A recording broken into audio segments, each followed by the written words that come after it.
This video is brought to you by Surfshark. Stick around to hear more about the special offer they're providing to the entire upper echelon community.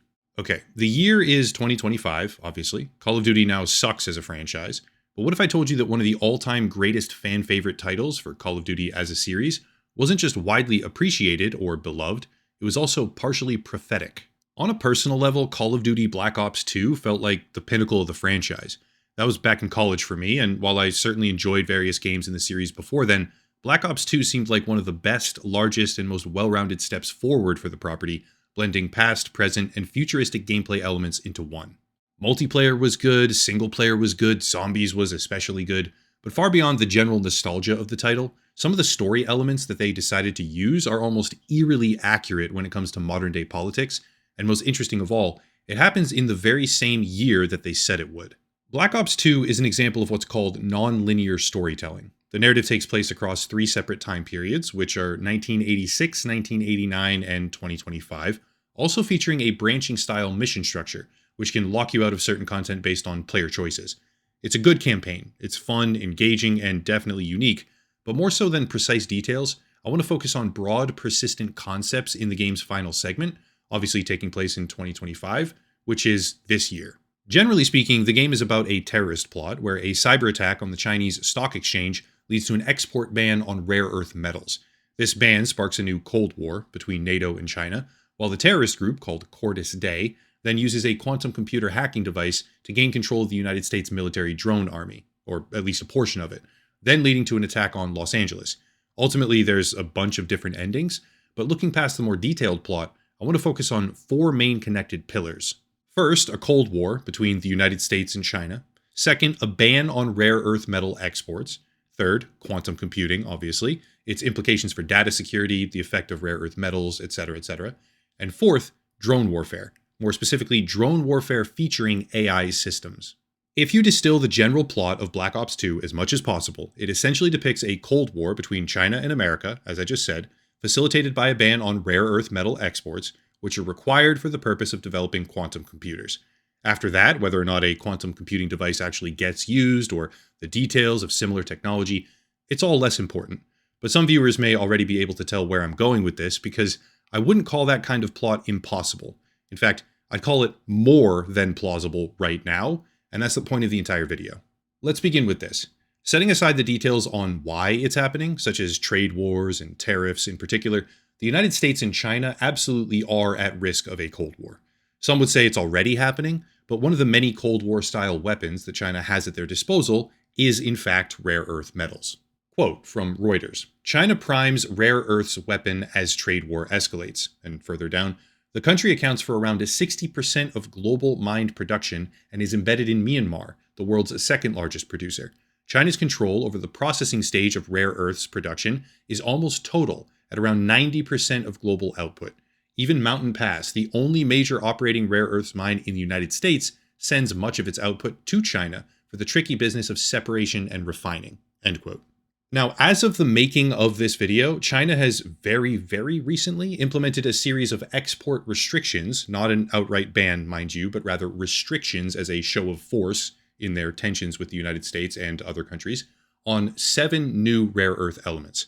You can find a detailed list on the Ministry of Commerce website for the People's Republic of China, but one of the more specific names that I want to mention, for later that is called yttrium.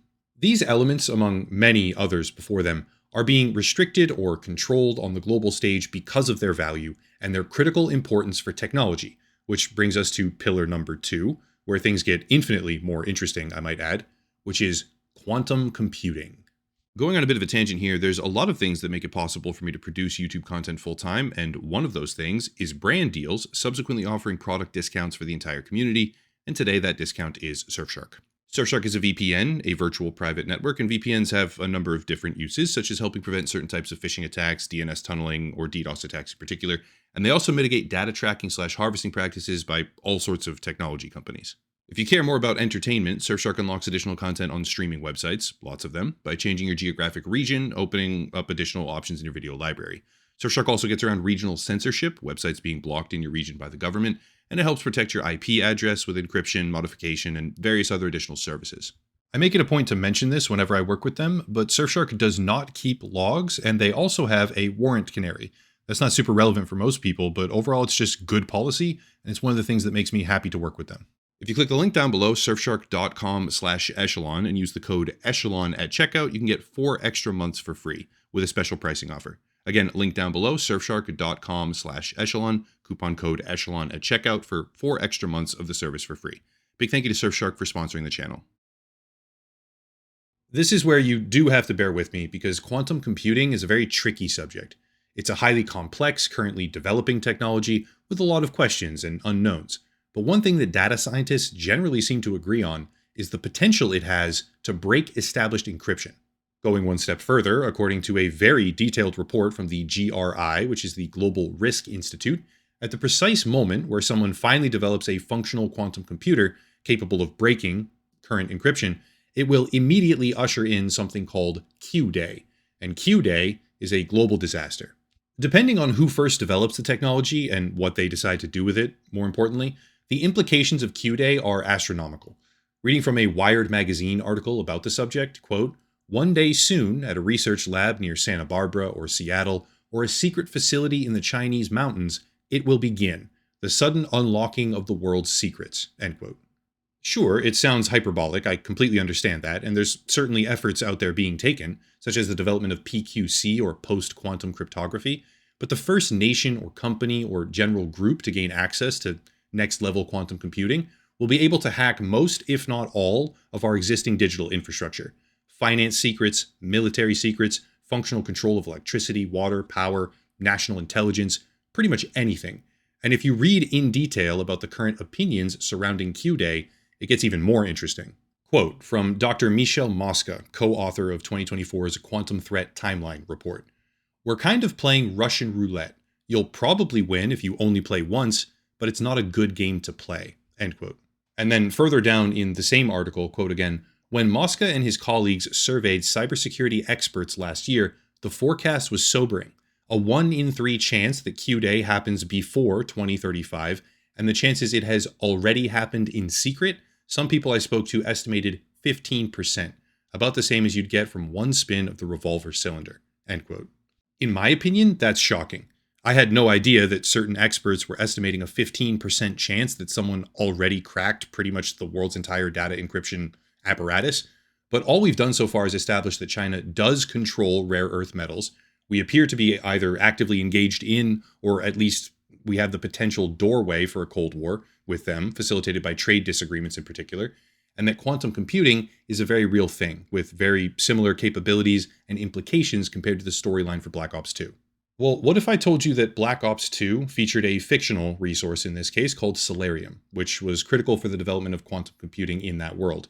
And what if I then told you that according to AEM, short for Advanced Engineering Materials Limited, which is an international company partnered in China for the research, development, manufacture, and sale of high-tech materials, aka rare earth metals, oxides, alloys, and compounds. What if I told you that according to them, yttrium has, quote, "unique electronic properties which could enable the development of new types of quantum bits, qubits, and other components essential for quantum computers," end quote. What then? See, it turns out there's a very specific list of rare earth metals which are absolutely critical for quantum computing research.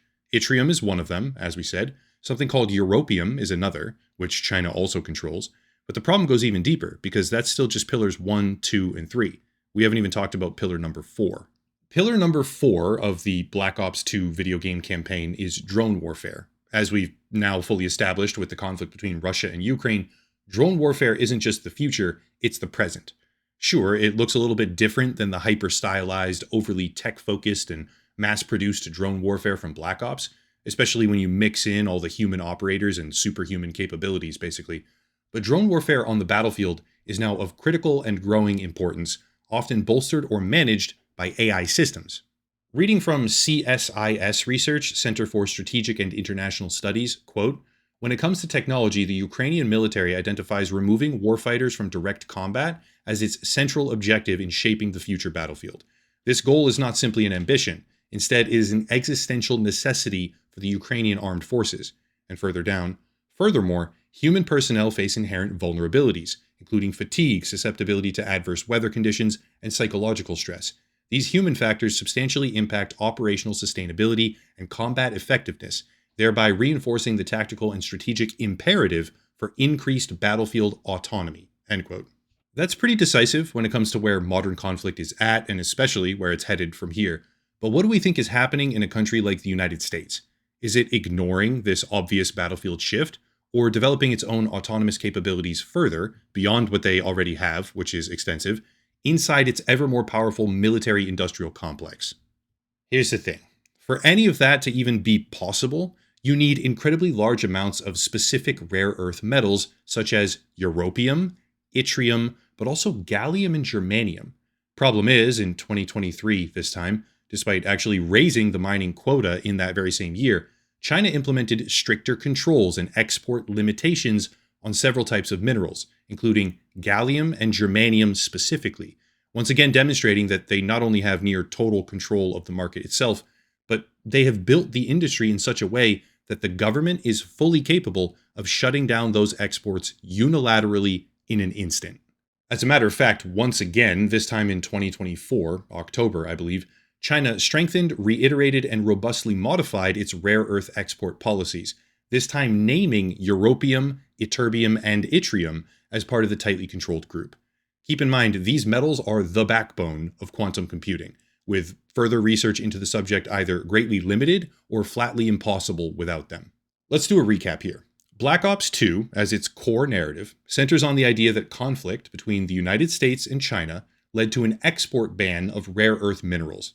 That export ban was aimed at disrupting the ability for China's enemies to develop critical military technology, such as quantum computers or drone technology, and escalated the conflict immensely. Meanwhile, an actual quantum computing device was made and used with devastating impact against the United States because there were no sufficient safeguards. It's novel technology that surpasses nearly all current encryption. And ultimately, the player has a variety of different endings available to them, but the premise is that restriction of critical resources served as a linchpin of the entire narrative in a fictional video game world taking place in 2025. Now let's look at 2025 itself. The United States and China are hurtling towards full-blown trade war as China restricts the exact same rare earth minerals, albeit with different names this time, when compared to Black Ops 2. Those restrictions have a host of implications, but one in particular is their effect on the development of quantum computers. Meanwhile, data experts estimate that Q-Day, which is basically the real-world equivalent of what happens in Black Ops, or at the very least, a capability that makes that kind of thing possible for whoever has it. Data experts estimate that there's a 15% chance Q-Day already happened. If that's not enough, the world is deliberately prioritizing a similar type of automation that we see in Black Ops 2, beneath the exaggerated visuals, of course, and the superhuman, physical capabilities, making pretty much everyone even more dependent on the mineral exports from China, leaving us with an eerily similar landscape during the exact same year that the game is purported to take place in. Sure, yes, it's really just a coincidence, I know that, and there's certainly a different set of catalysts in play here, trade war versus terrorist cell, etc. But Black Ops 2 came out in 2012, 13 years ago, and they absolutely had no idea at the time that during the exact same year that their game would be taking place, the geopolitical world would become a sort of twisted reflection of the science fiction themes that they published. To be honest, that's the best type of sci-fi, the kind that feels plausible, or on the cusp of becoming true. But this time it's a little bit more scary. However, as much as the current economic turbulence is troubling to say the least, it also makes me once again appreciate how good the game is. They don't make Call of Duty like that anymore. Black Ops 2 is one of the pinnacles of the franchise. But not only that, it's one of the best FPS games in history, at least if you ask me. And sure, part of that is rose-tinted glasses, no doubt about it, or youthful nostalgia. But going back to review the story, the plot, and the writing, it really is a game that stands out. In the end, it's not precisely true. The title of the video is a little bit tongue-in-cheek, obviously, but it's close enough to where the common themes and plot points really do hit home on some level, at least, making it a video that was very fun to make and sadly might even become more true over time as we advance through 2025. That's it. If you want to support the channel, check out the links down below. The video sponsor, Surfshark, of course, locals and Patreon, monthly memberships, those are great, probably the best way to support merchandise, social media, etc., etc. But I'll cut it there and stop rambling. As always, thank you all for watching, question everything, and have a nice night.